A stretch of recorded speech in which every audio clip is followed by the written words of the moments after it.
Zire kubambonye bwa mbere ndi mwene so nagira ngo dusome muri Luka ibice 4 umurongo wa 16. Luka ibice 4 umurongo wa 16 n'urupapuro rwa 62 mu isezerano rishya. Haravuga ngo ajya i Nazareti iyo yarerewe ku munsi w'isabato yinjira mu isinagogi nk'uko yamenyereye ahagarara ngo asome. Bamuha igitabo cy'umuhanuzi Yesaya arakibumbura abona igice cyanditswe ngo umwuka w'Uwiteka ari muri njye, nicyo cyatumye ansigira kugira ngo mbwirize abakene ubutumwa bwiza. Yantumye kumenyesha imbohe ko zibohowe n'impumyi ko zihumuka, no kubohora ibisenzegeri, no kumenyesha abantu iby'umwaka umwami agiriyemo imbabazi. Amaze kubumba igitabo agisubiza umurinzi w'inzu aricara. Abantu bose bari mu isinagogi baramutumbira, nuko atangira kubabwira ati, uyu munsi ibyo byanditswe byose bisohoye mu matwi yanyu. Amen. Nagira ngo tuganire ku kibazo nafashe igihe cyo gutekerezaho, kandi nawe nifuza ko watekerezaho. Muri iri teraniro ndatekereza ko turi kumwe n'abantu bamwe bakiriye Yesu nk'umwami n'umukiza. Harimo abandi bashobora kuba batarakizwa. Numva ikintu nabifuriza ni uko uyu mugoroba wawe umugoroba wawe, kuko ejo ntabwo ari ahawe, ahubwo uyu munsi niho hawe. Birashoboka ko turi kumwe n'abandi bantu bakijijwe ariko byageze igihe bakagira intege nke bagasubira inyuma. Abo nabo uyu mugoroba ubabera umugoroba wo gusubizwamo imbaraga. Amen. Mu by'ukuri iyi nyigisho nayiteguriye abantu bakijijwe bonyine. Abantu batarakizwa numva nabifuriza, kandi nico nasengeye. Numva nifuza ko abo bantu bagira amahirwe yo guhura na Yesu. Muri iyi nyigisho rero ikibazo nifuza ko tuganiraho ni ikibazo kibaza ngo waba uzi icyo waremewe? Urumva warasobanukiwe neza icyo waremewe? Aya magambo dusomye ni dekararasiyo ya Yesu. Arasa nkaho yabwiye abantu b'i Nazareti icyo yaremewe. Yinjiye mu rusengero mu isinagogi, bamuha igitabo, arangije arakibumbura, ahita avuga aya magambo twasomye. Aravuga ngo umwuka w'Uwiteka ari muri njye, nicyo cyatumye ansigira kugira ngo mbwirize abakene ubutumwa bwiza. Yantumye kumenyesha imbohe ko zibohowe n'impumyi ko zihumuka, no kubohora ibisenzegeri, no kumenyesha abantu iby'umwaka umwami agiriwemo imbabazi. Nagira ngo mbabwire ngo ibi nibyo yari yararemewe. Icyatumye avukira mu nda kwa Mariya, icyatumye abaho bwa buzima bwose, ni ibi yari yararemewe. Hanyuma igihe bari bamutumbiriye, yahise avuga ngo uyu munsi ibyo byanditswe bisohoye mu matwi yanyu. Akabazo rero nifuza ko tuganiraho, wowe warakijijwe, ni byiza. Umaze imyaka mu rusengero, ni byiza. Ukora imirimo y'Imana mu rusengero, ni myiza. Ariko ikibazo, urabizi icyo waremewe? Reka dutangirire umuntu abaho ryari. Umuntu abaho mbere yo kubaho. Dawidi yavuze ngo iminsi yanjye Imana yimenye hatarabamo n'umwe. Yeremiya igice cya mbere haravuga ngo ntarakubumbira mu nda ya mama wawe, nari naragutoranyije ngushiraho kuba umuhanuzi w'amahanga. Mu Befeso 2 uhere ku murongo w'10 haravuga ngo turabe Imana yaremye ituremeye gukora imirimo myiza, iyi Imana yiteguye kera isi itarabaho. Ni ukuvuga ngo isi itarabaho nari ndiho. Ntabwo umuntu abaho kuko papa na mama bahuye, oya, umuntu abaho mbere y'uko abaho. Hanyuma uwo muntu mvuze ameze atyo avuka ari mu mugambi w'Imana.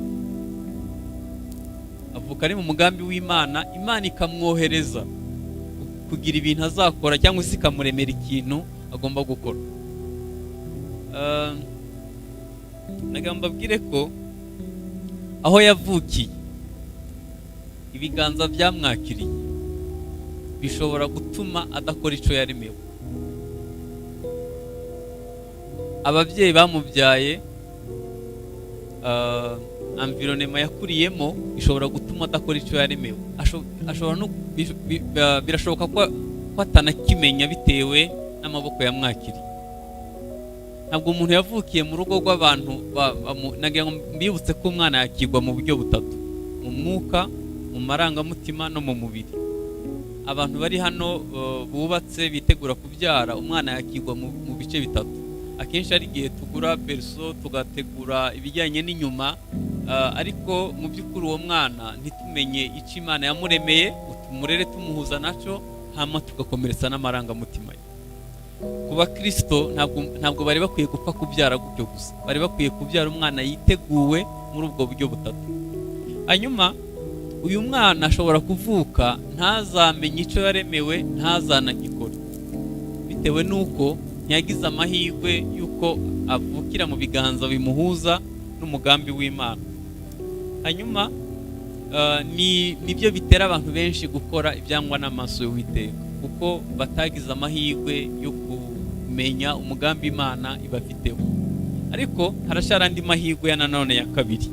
Gukizwa birenze kubabarirwa ibyaha, birenze kubabarirwa ibyaha, kuko iyo tuje muri Kristo Yesu, bwa mbere intambwe ya mbere ni ukutubabarira, hanyuma indi ntambwe ni ukutumenyesha icyo yaturemeye, akaduha n'imbaraga zo kugikora. Ikintu numva twasengera kuri uyu mugoroba, cyangwa se dukwiye gukomeza gusengera, ni ukubaza Imana ngo wandemeye iki, hanyuma umpe n'imbaraga zo kugikora. Kuko hari abantu benshi bazarinda bapfa badakoze icyo Imana yabaremeye. Umuntu umwe yigeze kutubwira ngo ahantu hakize kuruta ahandi ni ku irimbi. Turamubaza ngo kubera iki? Aravuga ngo ku irimbi abantu bapfana amaproje atashizwe mu bikorwa, niho hantu huzuye ubwenge kuruta ahandi hantu hose ku isi. Hanyuma ikibabaje rero, n'icyo nshaka kongeraho, n'icyo Imana yakuremeye ushobora kugipfana bakakiguhambana utarakimenya. Kandi ikibabaje, icyo Imana yakuremeye uzajya no kugitangira raporo imbere y'Imana. Iyo ufashe ubuzima ukabugereranya no kurongora, no kurongorwa, no kubyara, no kubaka inzu, no gutera imbere, ibyo bintu byose ni inyongera. Impamba y'urugendo ntibibagize intego y'urugendo. Mu isi ntabwo turi ba mukerarugendo, ntabwo twaje gutembera, twaje kuri misiyo. Kera nakundaga kurama, numvaga umuntu akuze agasaza hanyuma agapfa, numvaga ari byiza. Ariko ubu ntabwo nkibikunda. Kubera iki? Yesu yapfuye kuri 33, apfa avuze ngo ibyo gucungura abantu ndabirangije, ushaka wese naza. Ubu amavi yose arapfukama. Icyo Imana yakuremeye wagisoza ku myaka 30, wagisoza kuri 50, wagisoza ku myaka 100, upfa kuba gusuza icyo Imana yakuremeye, ukazapfura empty. Ibyo Imana yakuremeye gukora byose ubirangije. Abantu benshi bazi ko ubuzima babugereranya n'inkunga Imana ibatera muri iyi nzira, cyangwa se impamba yo mu nzira. Amafaranga ni impamba yo mu nzira, abana uzabyara ni inyongera, umugisha wose uzagira ni inyongera, ni ibigufasha kugira ngo cya kindi kigere ku ntego, ariko si yo ntego y'urugendo. Ikimenyamenya ni uko iyo uvuye mu isi byose nta na kimwe utwara. Uko wavuye mu nda ya mama wawe uri wenyine, niko uzava mu isi uri wenyine. Hanyuma uzahagarara imbere y'Imana nta na kimwe ujyanye. Niba warasobanukiwe icyo Imana yakuremeye bazakiguhembera, niba utaragisobanukiwe uzahagarara udafite ingororano. Hanyuma reka dusubire mu butayu, mu igihe uko bubatse ihema. Ihema ryari rigizwe n'ibice bitatu: urugo rwo hanze, ahera n'ahera cyane. Abaturage benshi bazana ibitambo byabo bakagarukira hari igicaniro, aho ni muri mbabarira, ni mu kwakira Yesu umwami n'umukiza. Ariko ahera cyane habagayo isanduku y'isezerano, umutambyi yahinjira rimwe mu mwaka akabanza kwitambira icyo gitambo, niho Imana yavugira igatanga amabwiriza bazagenderaho Abisirayeli bose umwaka wose.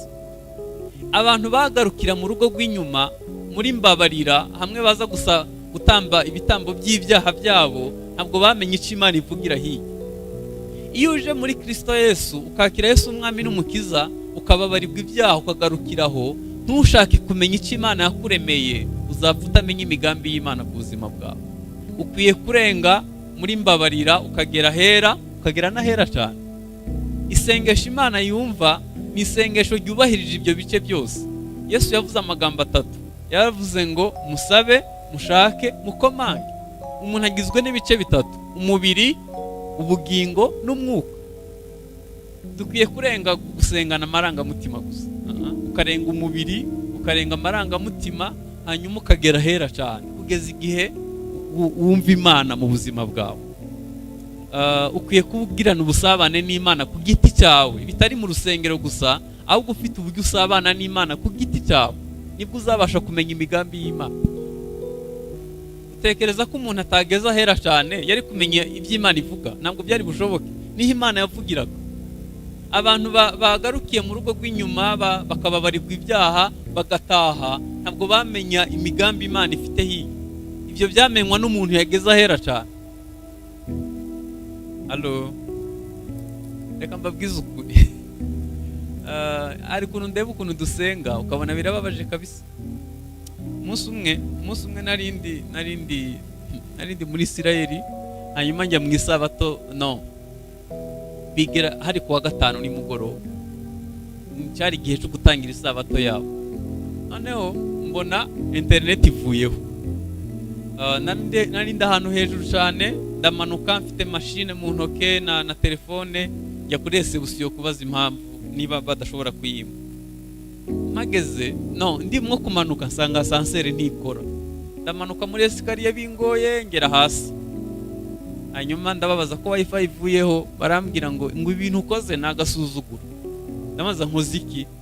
Barambwira ngo kuva kuwa gatanu nimugoroba kugeza kuwa gatandatu nimugoroba internet ntikora, nta muntu yohereza email, nta ukoresha telefone, ibintu byose bigomba gutuza bikubaha isabato y'Imana. Baravuga ngo twebwe abayuda ntidushobora kuba imbata y'ikintu icyo ari cyo cyose.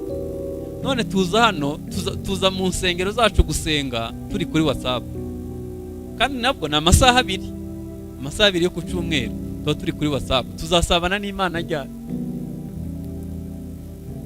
Niba uri imbata ya social media, udashobora gufata igihe cyo gusabana n'Imana, uzumva Imana ryari?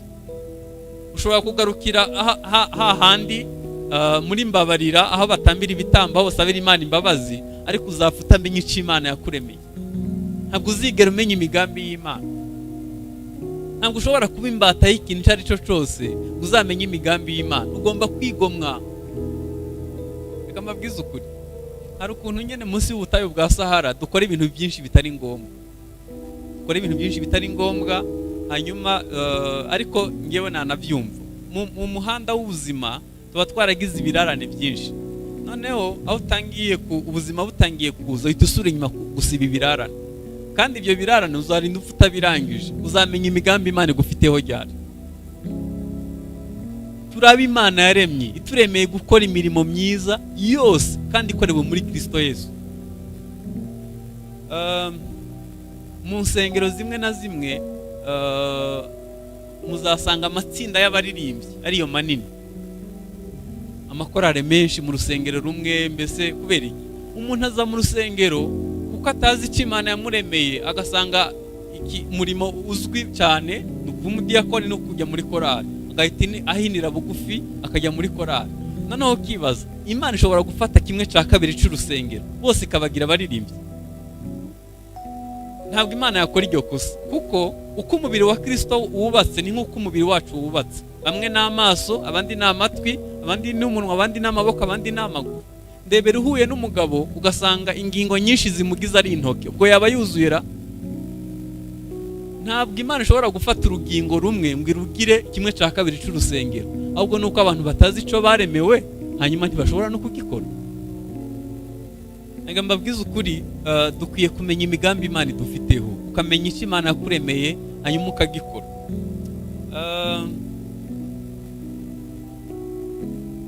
Bibiliya iravuga ngo hahiga umuntu Imana itoranya ikamwiyegereza, hanyuma akaba mu bikari by'Imana. Azashishira mu bikari byayo, azamenya iby'Imana imugambiriraho, abashe no kubikora. ikintu Imana yakuremeye ukimenya gute? Reka mbivuge mu magambo make. Ikintu wiyumvamo ukagikunda, ukaba wagikora utagihembegwa, ukaba wagikora utariye, ukaba wagikora ntusinzire, ukagikora n'umutima wawe wose n'ubwenge bwawe bwose, hanyuma abantu bakakubwira ngo ubikora neza, iyo niyo mpano yawe. Habasigaye iki? Habasigaye kukirera. Ndavuga iyo mpano iravuka, ikaregwa, igakura, hanyuma igakora.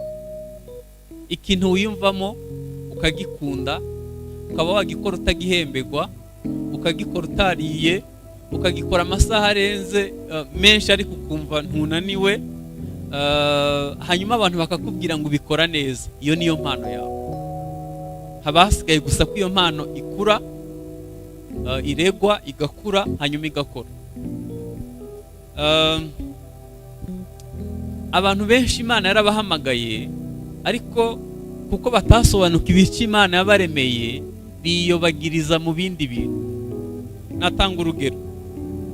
Yesu yaravuze ngo uwo munsi uzaza uzatungura bamwe baguye ivutu kubwo guhaga, abandi bazaba basinze amaganya y'isi. Kandi koko isigira izo mpande ebyiri, no mu rusengero haba izo mpande ebyiri. Hari abantu baguye ivutu bahaze. Bibiliya y'Igifaransa iravuga ngo ni excès ku meza. Buriya abakire iminsi mikuru barayihimba kugira ngo bajye tu. Iyo umwana yavutse n'umunsi mukuru, iyo yakambakambye n'umunsi mukuru, yameze ingingyo haraguru n'umunsi mukuru, ibintu byose ni umunsi mukuru kugira ngo bajye gusa bishimishe. Ubwo n'uruhande rumwe. Ushobora kuba muri muzunga y'ubuzima ntuzigere umenya icyo Imana yakuremeye. Hari urundi ruhande nabo basinze amaganya y'isi kubera ubuzima n'ibibazo baciyemo n'ibikomere n'ibindi byose, bakabaho bahora biganyira, badashobora kubona icyiza mu buzima bwabo. Izo mpande ebyiri zombi mvuze ushobora kuziyoberamo, ntuzigere umenya umugambi Imana igufiteho. Reka ntange ingero ziri bibilike. Umugabo witwa Gideyoni, Imana yamuvuzeho, hanyuma iramuhamagara, imutoranyiriza gukiza Abisirayeli. Ariko igihe marayika yamusanga aho yari ari, Bibiliya avuga ngo yamusanze asekura ingano yihishe mu mwobo. Marayika aramubwira ngo wa munyambaraga we, haguruka ujye gukiza Abisirayeli. Avuga ngo ye, nari kuba ndi umunyambaraga, ubwoko bwacu ukaba bumaze iyi myaka yose tubabazwa n'abanzi bacu, kandi ndi umunyambaraga. Yari afite amaganya arenze kwemera ku buryo atashobora gukora icyo Imana yamuremeye. Hanyuma Imana iramubwira ngo haguruka, uko imbaraga zawe zingana nzazikoresha ukiza Abisirayeli. Nta muntu n'umwe adashobora gukora imirimo myiza, nta muntu n'umwe Imana idafite icyo yaremeye, ahubwo nuko tutakimenye gusa. Natangiye mbaza ikibazo ngo waba uzi icyo waremewe? Ese wabashije kugikora? Gideyoni, Imana yaramubwiye ngo yahamagaye Abisirayeli, haza benshi. Imana iramubwira ngo musanzwe bari ibihumbi nka 20 bagiye kugwana n'ibihumbi 120. Murumva mu gisirikare ntabwo bibaho yibuze utwara umubare ukubye gatatu bugiye gutera. Ariko Imana yamubwira ngo nabo ni benshi, nafata abantu 300 gusa. Bibiliya iravuga ngo yabatwaye ku mugezi. Imana ivuga ngo reka mbakugeragereze, ubabwire ngo ufite ubwoba wese natahe. Hanyuma barataha, hasigara abandi benshi. Imana ivuga toya, ndashaka mwo 300 gusa. Abo abasirikare ibintu bagwanishije biratangaje. Batwaye inkono n'imuri. Ariko mbere yuko bagenda, Imana yabwiye Gideyoni ngo nubwo ufite ubwoba, nubwo wiganyira, manuka wumve ibintu abanzi barose. Ngo yumva umwe abwira undi mugenzi w'inzozi, aravuga ngo nabonye irobe ubugari, ngo riza umutsima, ngo riraza risenya amahema y'Abamidiyani. Undi aramubwira ngo ibyo si ikindi, ni inkota y'Uwiteka na Gideyoni. Iyo Imana igukoresha uri mu mugambi wawe cyangwa se mu cy'Imana yakuremeye, ntabwo ikoresha ibintu bihambaye. Niba hari umuntu yakoze umurimo uciriritse, ni Yesu. Nta ndege bagiraga, nta modoka, nta farashi, bari abakene badafite n'ibyo kurya. nta nubwo bagenze byibuze ngo bafate Aziya yose basige bayibwirije, oya. Ariko ubu ngubu amavi yose arapfukama, indimi zose zihamye ko Kristo ari Uwiteka. Kubera iki? Yakoze ico yaremewe. Iyo dukore mu muhamagaro wacu tugakora ibikwiriye, Imana ishobora gufata ibinyantege ibintu by'ibinyantege, ndavuga ibikoresho, ubushobozi butari bwinshi, ibyo bintu Imana ikabikoresha iby'ubutwari. Amen. Hanyuma undi mugabo yitwa Sawuli baramutoranyije ngo ayobore Abisirayeli, ngo basanga ngo yari mu bintu byinshi bihishe bitekeye. Baramushakisha, bakora ubufindo, bamuvumbura aho yihishe. Ngo arahaguruka, arahagarara, ngo abantu bose bamugera ku bitugu. Imana yari yaramuremeye kuyobora Abisirayeli, ariko yari afite ibindi bintu yiyobagirijemo bitatuma asohoza umugambi w'Imana ku buzima bwe. Hari ibintu byinshi biduhugije, birimo gushakisha ubuzima, birimo abantu benshi bafite ubwoba bw'ejo hazaza. Bese ibintu biduhugije ni byinshi. Ariko mwibuke igihe Yesu yasuye kwa Mariya na Marita ngo yahugiye mu kwakira abashitsi, hanyuma Mariya we ngo araza yicara ku birenge bya Yesu, yumva ico Yesu avuga. Igihe Marita imirimo yari imubanye myinshi adashobora kwakira abashitsi ku isaha, ngo yaraje abwira Yesu atongana, avuga ngo bwira mwene wacu aze kumfasha, ndimo kuvunika. Aramubwira ngo Marita we, wiruhije muri byinshi, cyangwa mwacari kimwe. Uyu yahisemo umugabane atazongera kwakwa. Ibintu byose biduhugije si ibyo byangombwa byose. Dukwiye kumenya iby'ingenzi mu buzima bwacu. Navuze ngo munsi y'ubutayu bwa Sahara hari igihe tutamenya ibibanza n'ibiheruka. Muri Amerika hari umusaza umwe yarazi gukoresha igihe neza. Hanyuma bamuzana kugira ngo yigishe abantu gukoresha igihe. Muri iyo sare harimo abadogiteri, harimo abasava, harimo abantu bakomeye kandi babakire ku rwego ruteye ubwoba. Mwumva abantu bafite amafaranga, murabizi ukuntu bifata. Yinjira muri sare bamusuzuguye, ariko yari umusaza ukuze, azi nyine ko batari bumwubahe kuko adafite ubushobozi bungana n'ubwabo. Yinjira na vaze ushobora kurebamo imbere, yinjira n'agafuka k'amabuye n'agafuka k'umucanga n'amazi. Arababwira ngo ndabona ko mutanyitayeho, ariko sindi bubatindire, nagira ngo mbabaze ikibazo kimwe. Murebye iyi vaze uko ingana, n'aya mabuye n'uyu mucanga n'amazi, byakwigwa muri iyi vaze? Bamubwira ngo ntabwo bishoboka, ni byinshi. Aravuga ati munkurikire dukore experience. Afata ya vaze ashiramwe amabuye manini, aruzura. Arababaza ngo vaze iruzuye? Bamubwira ngo yego iruzuye. Nta handi hajya ikindi kintu, nta hasigaye. Ahita afata asukamwe amazi yamanuka mu mabuye, aruzura. Arababaza ngo vaze iruzuye? Baramubwira ngo yego iruzuye. Ahita aritonda, amanuriramo umucanga, genda ukurikiye amazi nawe urangiriramo. Arababwira ngo cyabishe ntabwo muza amabuye manini abanza mu buzima bwanyu. Iyo mumenye amabuye manini abanza mu buzima bwanyu, ibintu byakunda. Numva nanjye nshaka kubikubaza, uzi ico waremewe? Nayahe mabuye manini abanza mu buzima bwawe? Ese ico Imana yakuremeye ubasha kugikora? Utakizi ntiwagikora.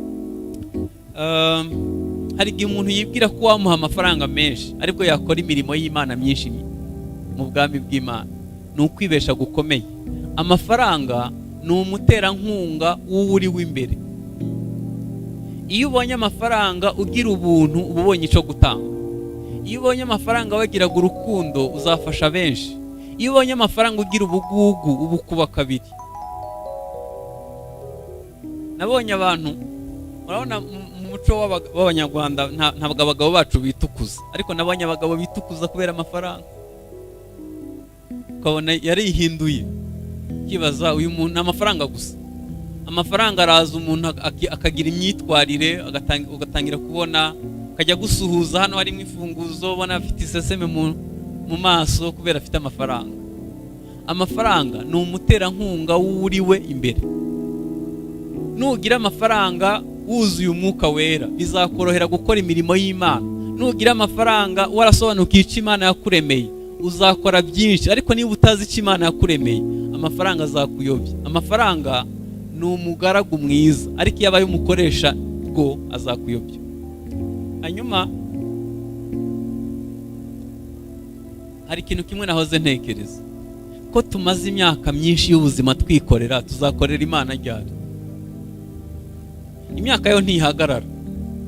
Kutasobanukiye icyo Imana yakuremeye, ukaba umaze imyaka myinshi wikorera, ibyo ukora ari bikugarukaho. N'amasengesho dusenga 80% nayatugarukaho. Mana nasobanukiwe ko abantu ntabwo bakunda Yesu, ahubwo bo bikundira muri Yesu. Bigaragazwa nuko iyo tumujeho tuba tuzamwe n'imigati n'ibitangaza n'ibyo ari budukorere, bigaruka ku buzima bwacu, ariko bitari ugukora icyo twaremewe. Rimwe Yesu, abantu baje kuri Yesu abaha imigati, hanyuma ahita arabasiga ajya ahantu inyuma hirya y'inyanja, bahita bajya guhuruza nabo basize mu rugo, bamushakisha iminsi 3 yose baramubura. Aho bamubone bahita baramubwira ngo Yesu mwiza, ko twari twarakubuze. Murabizi iyo atanze imigati ahita aba mwiza. Hanyuma y'imigati yabuze tumwita ngo iki? Arababwira ngo Bibiliya avuga ngo abasitaza bishaka, aravuga ngo singe mushaka ni imigati nabahaye ejo bundi. Ngo bamuvaho hasigara 12. Arabaza ngo namwe murashaka kugenda? Baramubwira ngo turi bugiye kwande ko ari ufite amagambo y'ubugingo. Bari barasobanukiwe impamvu yo kubaho kwabo. Ibyifuzo dusengera ni bimeze bite? Ni bigaruka kuri wewe watera intambwe ukabusengeye umuryango wawe gusa. Reka mbabwize ukuri, hari ibintu biba mu gihugu nkibaza ubundi amatorero arihe, abanyamasengesho barihe. Ubu ngubu dufite ubwoba bwa coronavirus kuruta igihe twafashe dusenga kugira ngo Imana iturinde ico cyorezo. Ubwoba ni bwinshi kuruta igihe tumara dusenga. Nyamara abantu b'Imana basenze, Imana ikumira ibintu byinshi bibi ntibisohore mu buzima bwabo cyangwa se mu gihugu ukabera basenze. Tumaze igihe twumva inzige mu ihembe rya Afurika, ntaco bitubwiye kuko zitaragera iwacu. Noneho nkibaza, turamutse dusenze ntabwo Imana yakumira ibyo bibi byose? Amen. Reka mbabwize ukuri, nta umunsi umwe nagiye gusenga ahantu mpahurira n'umukecuru. Uwo mukecuru n'ahantu mu ntara. Uwo mukecuru ahita aravuga ngo dusenge.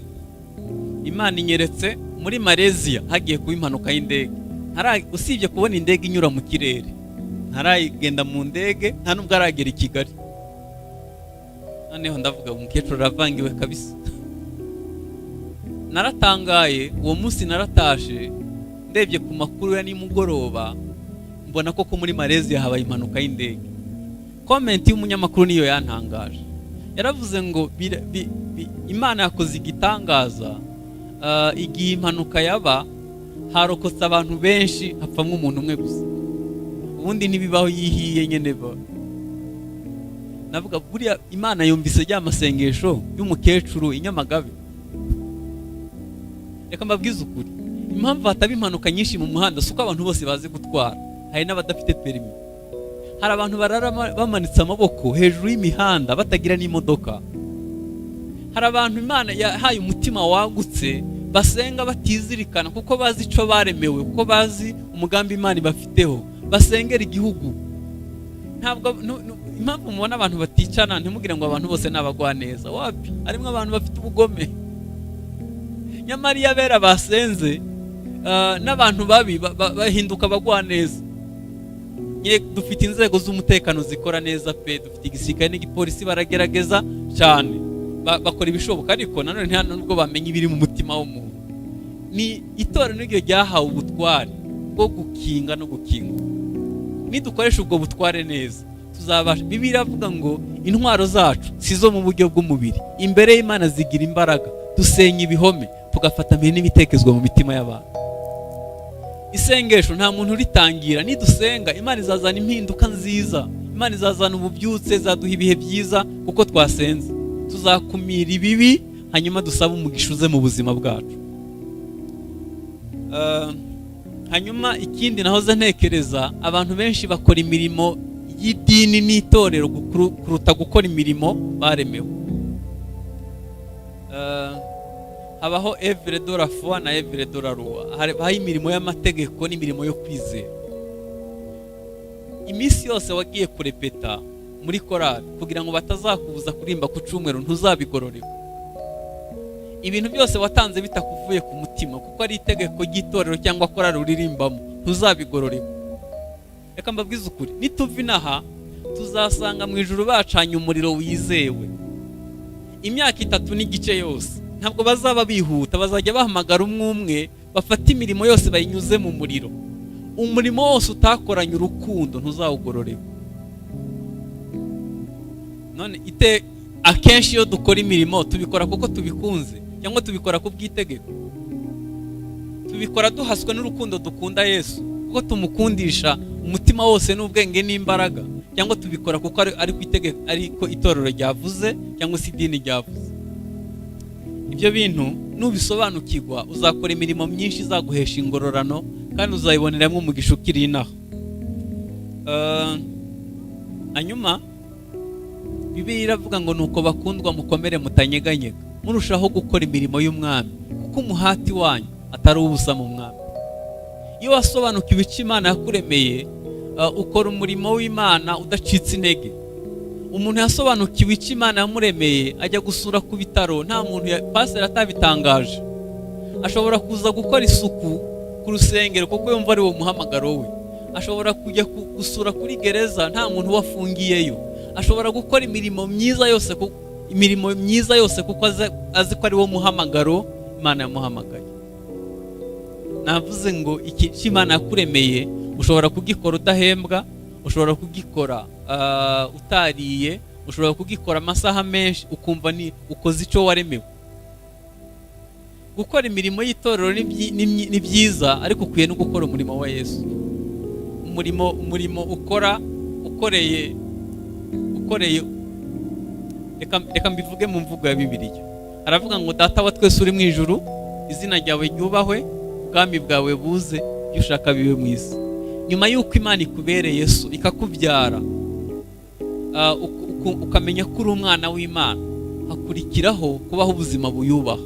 Hanyuma nyuma yo kubaho ubuzima buyubaha ukamamaza ubwami bwawe. Murabona ko kera kuba pasiteri, kuba misiyoneri, kuba reverande, wana n'amazina abantu benshi bagwanira baba bumva ari wo murimo w'Imana. Ariko dukwiye gusobanukirwa ko Imana ishobora kugutwara mu gisirikare ukazaba umukozi w'Imana mwiza mu gisirikare, undi akazaba umukozi w'Imana mwiza mu gipolisi, undi akazaba umucuruzi uhagarariye ubwami bw'Imana, undi akazaba umuganga uhagarariye ubwami bw'Imana, undi akaba umunyamakuru uhagarariye ubwami bw'Imana, kuko yasobanukiwe icyo Imana yamuremeye. Ku ruhimbi ntabwo twese tuzahakwirwa, n'abahageze ntibashaka kuhava. Intambara zihari ziba zishingiye nko kuri ibyo byose. Dukwiye kumenya ko dushobora gukora imirimo myiza yose kandi ikorewe muri Kristo Yesu. Hanyuma nagira ngo mbabwire ko Imana iguha umugisha iyo urahakwiriye cyangwa se uraha Imana ishaka kuba. Reka ntange urugero. Imana yahamagaye Aburahamu iramubwira ngo ufate umwana wawe w'ikinege ujye kumutambira ku musozi witwa Moriya. Ni urugendo rw'ibirometero 80 kandi yararengeje imyaka 100 yahagenze iminsi 3 yose. Bageze hafi ya Moriya, hano icyo nagira ngo twumvemo nuko banyuze ku misozi myinshi. Yari guhinira bugufi agatambira Isaka ku musozi uri hafi kugira ngo atananirwa, ariko yageze aho Imana yamubwiye abari hatambira Isaka. Asiga umwana, asiga abagaragu be munsi y'umusozi, arazamuka. Umwana yikoreye inkwi, aramubaza ngo papa, inkwi ndazikoreye, ndabona ko ufite inkota n'umuriro, igitambo kirihe? Aravuga ngo Imana yampamagaye iri bwibonera igitambo. Iyo urahakwiriye Imana ishobora kwibonera igitambo. Nagira mbabwize ukuri, ntabwo bisaba ngo ufite ibya mirenge, ariko iyo uri mu muhamagaro wawe uzi ko aho uhagaze ari Imana yifuza kuba, Imana ikohereza umugisha. ageze yubaka igicaniro, arangije aboha Isaka amushyira ku gicaniro, akuraho inkota. Imana ibonye kumaramaza ko mu mutima, iravuga ngo rekeraho nibwo nkimenya kunkunda. Uwo munsi imwaturaho umugisha ukomeye, kandi ahita haboneka intama yo gucungura Isaka. Iyo Aburahamu bamutambira ku wundi musozi atari kuri Moriya, Isaka yari bupfe. Nta ntama yo gucungura Isaka yari ku wundi musozi wose usibye Moriya. Hanyuma ijambo rivuga ko azaba sekuruza w'amahanga ntabwo ari buryumve. Ese ahantu uri niho hakwiriye? Ese ibyo ukora nibyo wahamagariwe? Ese wamenye icyo Imana yakuremeye ubasha no kugikora? Imyaka ntisubira inyuma. Umunsi iyo uvuyeho uba urimo ugenda usatira iherezo. Bibiliya iravuga ngo iyo baza kuba abanyabwenge bari kumenya ibi, bari kwita ku iherezo ryabo. Reka mbabwize ukuri, hari umunsi umwe twese tuzahagarara imbere y'Imana. Icyo gihe nta marangamutima azakora. Tuzaduhagaze imbere y'Imana idacugwa kibera. Bazakubaza ibibazo bibiri gusa. Bazakubaza ngo wejejwe n'amaraso ya Kristo Yesu. Icya kabiri, wakoreye Imana iki uri mu isi? Nigeze kuvuga ngo ko tumaze igihe kinini twikorera, tuzakorera Yesu ryari? Tuzakora umurimo w'Imana ryari? Tuzakorera ubwami bw'Imana ryari? Tuzamamaza ubwami bw'Imana ryari? Ndeba abantu bakunda umupira, umwanya bamara bareba umupira, ukuntu bisiga amarangi bagiye kwamamaza umupira. Nkavuga ngo habonetse abantu basobanukiwe ubwami bakorera, bamenye impano zabo, bagakorera mu mpano zabo, dushobora guhindura abantu benshi bakaza kuri Kristo Yesu. Ariko akenshi tuza mu rusengero dutegereje guhabwa gusa byibuze ibyo wumviye hano. Ntugire undi muntu bisangiza byibuze ngo bimuhumurize. Ni gute ugira 5,000 by'abantu kuri Facebook muri inshuti, ukamara icumweru nta murongo wa Bibiliya ushizeho? Ni gute uba mu magroupe 50 ya WhatsApp byibuze ntubabwire ko hano hari igicaniro? Ni gute? Ndabizi ko hano ubu wakubwira ngo yakubwiriza muri Somalia ntabwo wajyayo gutinya Al-Shabaab. Ariko ushobora kujya muri Somalia utavuye muri saro yawe. Ushobora gukoresha uburyo Imana yatanze ukabwira abandi inkuru nziza. Nta kintu na kimwe Imana yatwimye, nta n'ikindi dukeneye kugira ngo dukore icyo twaremewe. Ubushobozi turabufite, dusabye Imana ikaduha. Nahoze nganira n'umuntu karenda mubwira ngo impamvu umwuka wera atacigaragaza mu buzima bw'abanyetorero nuko ntaca aza kumara. Ubundi umwuka wera n'umwuka wagikoze. Iyo ufite imigambi wifuza gukorera Imana, iyo hari ikintu usengera ubwira Imana ngo Mana numpa imbaraga z'umutima ngahinduka, nzahindura abandi. Nunyambika imbaraga nzabwiriza abariho bararimbuka. Ukaba ufite Imana izakohereza umwuka wera kugira ngo ibyo bigegweho. Ariko niba ari bikugarukaho gusa, uba ufite urahagije. Hari igihe umuntu asenga nkumva ngiye nko guseka. Mwami Yesu, ngiye kuryama, umanura ingabo zo mu ijuru zose zirare zindinze. Ariko ubundi bakurinze mwiki? Irondo rirahagije kabisa, usibye ingabo zo mu ijuru zose. Muzarebe mu gihugu barinda umuntu bitewe n'amakuru afite n'umumaro amariye igihugu. Ku kagari irondo riba rihagije.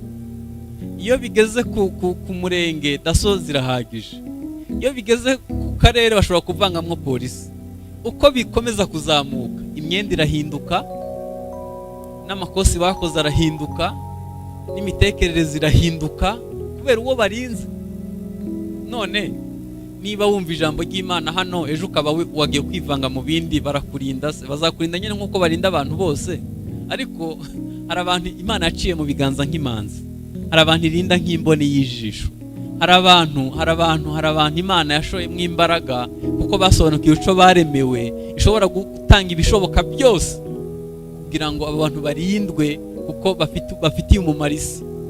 Hari umuntu Imana ivuga ati uyu muntu aha hantu ari sinabyicuza, ni nk'ari nge waba uhibereye. Kubera iki? Umuntu umwe yagiye gukora akazi ahantu, ahita abwira abakozi agiye kuyobora, aravuga ngo nitwa runaka, nje gukorana namwe, ariko intego yanjye nzabereka isura y'umurokore, nzabereka umurokore uko yakagombye kuba ameze. byaramugerageje ariko yabigezeho. Abenshi baramugerageje ariko nyuma yaho barahinduka kuko babonye ko kwera imbuto bishoboka. Imana yaturemeye gukora imirimo myiza. Ntabwo mu isi nababwiye ko tutaje gutembera, ntabwo turi ba mukerarugendo, twaje gukora imirimo myiza yose kandi ikorewe muri Kristo Yesu. Waba uzi icyo Imana yakuremeye? Ntabwo ubuzima bwawe ukwiye kubugereranya no kurongora no kurongogwa no kubyara no kubaka amazu no kuzamuka mu ntera. Ibyo bintu byose ni inyongera. Hari abantu babihimbyemo ubutumwa bukunzwe cyane muri Afurika, ubutumwa bw'ibiryo na prosperite no gutera imbere. Iyo ufashe amafaranga ukayegereranya n'umusaraba uwufobeje, iyo ufashe umusaraba ukawugereranya n'inzu yo kubamo no kujya muri Amerika, uba bitesheje agaciro. Yesu ntiyapfuye ngo tujye muri Amerika, ntabwo yapfuye ngo tubone amazu, yapfuye ngo dukore icyaha cyo kwa Adamu, hanyuma ibindi ni inyongera. N'abapaganira bibaha, n'abatizera barabifite. Ikintu turusha abandi, icyo dutunze isi idatunze, ni ubugingo buhoraho, ni umwuka wera twakiriye, kandi nuko turimo gukora imirimo myiza. Hanyuma ndashaka gusoza gutya. Yesu yigeze guca umugani w'umuntu bahaye itaranto, umwe bamuhesha undi 3, undi 1. Hanyuma uwo bahaye imwe ngo ahita aragenda arayitaba. Yari umunebwe bikabije. Umunsi bose yagaruka kugira ngo bamumurikire ibyo yatanze, wa undi yahise agenda ayitabura aho yayitabye, arayizana, azavuga nabi. Nari nzi kusarura aho utabibye, nari nzi ko ukunda inyungu gusa. Akira itaranto yawe nayizanye, ntaco yabaye. Wa mu bosi n'ubugwaneza bwinshi amubwira ati, ubwo wari uzi ko ari komeze ko nkunda ibyanjye ngakunda n'inyungu, kuko utayitwaye ku bacuruzi ngo bayicuruze, nzabona iyanjye mbone n'inyungu yayo. Aravuga ngo nuko baguhambira amaboko n'amaguru, bamujyana mu mwijima. Hanyuma umunsi mukuru urakogwa, abashoboye gucuruza neza babongera n'ibindi. Reka mbabwize ukuri, hari umunsi umwe tuzabarana n'Imana. Maze imyaka nka 15 ndi umupasiteri. Buri cyumweru twakira abantu bashima Imana. Nararongowe, nubatse inzu, nazamutse mu ntera, naguze imodoka, Imana yampaye imigisha, ni byiza. Ariko ayo mashimwe ntiyuzuye. Ibijya Imana yakugaburiye ubigaburiraho bangahe? Inzu Imana yakubakiye uyicumbikiyemo bangahe? Imodoka Imana yaguhaye uyitwaramwo bangahe? Imyenda Imana yakwambitse we wambika bangahe? Iyo usobanukiwe ico waremewe, ushobora gukora imirimo myiza yose udakoresheje ibintu bihambaye, ariko ukora ibiva ku mutima, kuko uzi icyo Imana yakuremeye. Twunamisha amaso dusenga. Uyu munsi Yesu yaridekara, yaravuga ngo ico nasigiwe ni ukubohora imbohe. Aravuga ngo uyu munsi ayo magambo asohoye mu matwi yanyu. Nagira mbabwire ko reka dusenge, tubwire Imana ngo Mana duhe kumenya ico twaremewe, kandi duhe n'imbaraga zo kubikora. Ubaye wumva twasengana, wahaguruka mu mwanya wawe tugafatanya gusenga. Data, mu izina rya Yesu, uyu mugoroba tuguciriye bugufi. Turabo waremye, uturemeye gukora imirimo myiza.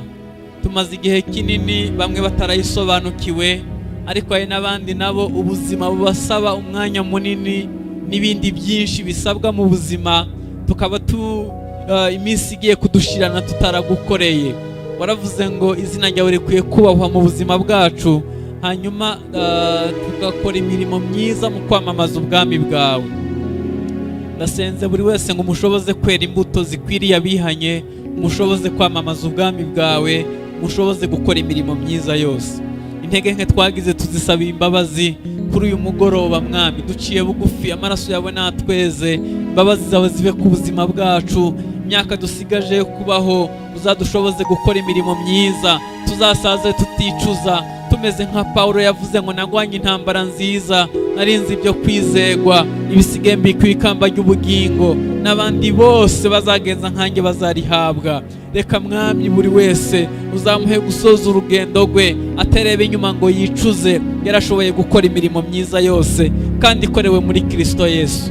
Ndasenze ngo uduhe imbaraga z'umwuka wera, uduhe umwuka wihishurirwa, udushoboze gukoresha ubushobozi waduhaye Mwami Yesu Kristo, dushoboye guhindura benshi tubazana kuri wewe. suka imbaraga mu bana bawe mu izina rya Yesu Kristo. Suka ububyutse no guhembuka, tugarura ibihe byiza byo guhemburwa, tubera Imana.